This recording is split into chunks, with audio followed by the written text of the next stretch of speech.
Tomorrow is the day to set your alarms early to celebrate the start of rodeo season in Colorado Springs. It's all happening at the annual Western Street Breakfast. It's put on by the Pikes Peak Range Riders Foundation. News 5's Ashley Portillo is live with more about this community tradition. Ashley. Yeah, Diane, so the Western Street Breakfast, it does happen in this part of downtown Colorado Springs every single year, and every year it brings together thousands of people to celebrate and honor Western culture and heritage right here in our community.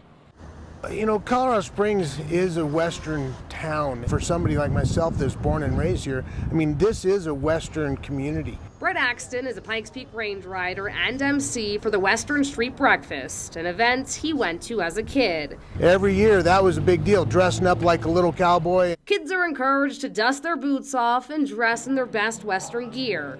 Meanwhile, Axton has been helping and put on the event for 37 years. Tomorrow morning, bright and early, we're going to serve 10,000 plus people pancakes, eggs, coffee, juice. 1,700 pounds of pancake batter, 1,800 pounds of eggs, and 500 gallons of coffee.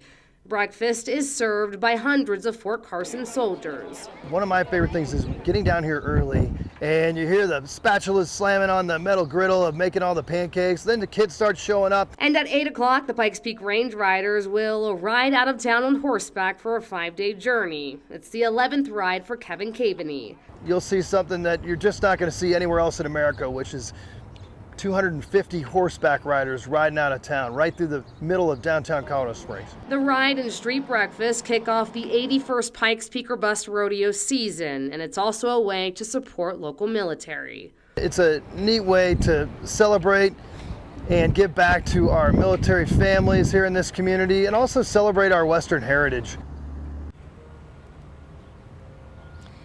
And all of the money raised that tomorrow morning will benefit military as well as their families. By the way, the breakfast does begin at 5:30 in the morning and runs until 9 a.m. Reporting in Colorado Springs, I'm Ashley Portillo, News 5. Ashley, thank you. There will be some road closures tomorrow morning because of the street breakfast. Pikes Peak Avenue between Cascade and Nevada and Tejon Street between Kiowa and Colorado will be closed from midnight tonight until noon tomorrow. Pikes Peak Avenue between Nevada and Wasatch and between Wasatch and North Corona will be closed from 4:30 in the morning until 10 a.m.